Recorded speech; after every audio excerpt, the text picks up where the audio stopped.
السلام علیکم ورحمۃ اللہ وبرکاتہ۔ ابھی میں نے ظہر کی نماز ادا کی ہے۔ بتانے کا مطلب یہ نہیں کہ میں بڑا نمازی ہوں، میں کچھ مسئلہ عرض کرنا چاہ رہا ہوں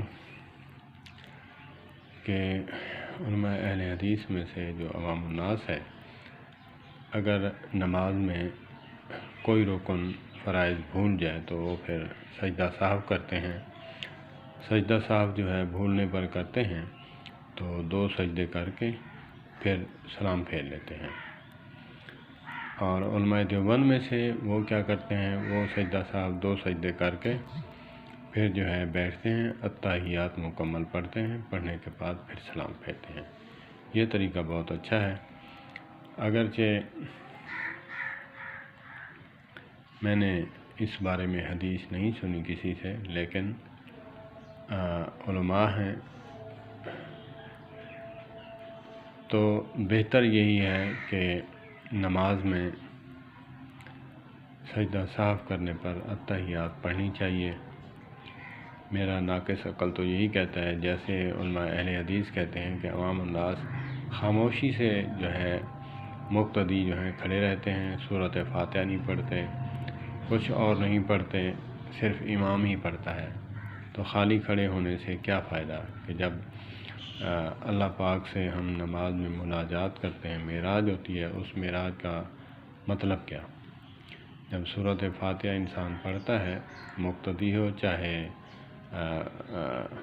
امام ہو، تو حدیث پاک میں آتا ہے کہ اللہ پاک اس کے ساتھ مناجات کرتے ہیں اور جواب دیتے ہیں۔ جب بندہ الحمدللہ رب العالمین کہتا ہے تو اللہ پاک فرماتے ہیں حمدنی عبدی، میرے بندے نے میری تعریف کی۔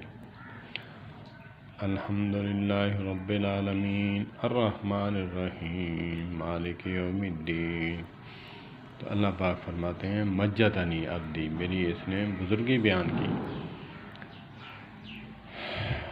مالک یوم الدین ایاک نعبد و ایاک نستعین، تو اللہ پاک اسی طرح جو ہے اس بندے کو جواب عطا فرماتے ہیں۔ تو علماء اہل حدیث کہتے ہیں کہ جب مقتدی پڑھے گا ہی نہیں تو اللہ پاک کیسے جو ہے اس کو یہ جواب عطا فرمائیں گے؟ جو پڑھے گا تو پھر ہی ہے نا کہ اس کو عطا فرمائیں گے۔ اسی طرح میں بھی علماء اہل حدیث عوام الناس کو کہنا چاہوں گا کہ بغیر پڑھے جو ہے کوئی فائدہ نہیں کہ ہم سجدہ سہو کریں، 2 سجدے کر کے پھر سلام پھیر دیں، اس کی سمجھ نہیں آتی۔ بہتر یہی ہے کہ اتحیات مکمل پڑھنی چاہیے، پڑھنے کے بعد پھر سلام پھیرنا چاہیے۔ اللہ پاک ہمیں مسائل سمجھنے کی توفیق عطا فرمائے، مسئلے کی تعصب سے بچائے۔ والسلام علیکم ورحمۃ اللہ وبرکاتہ۔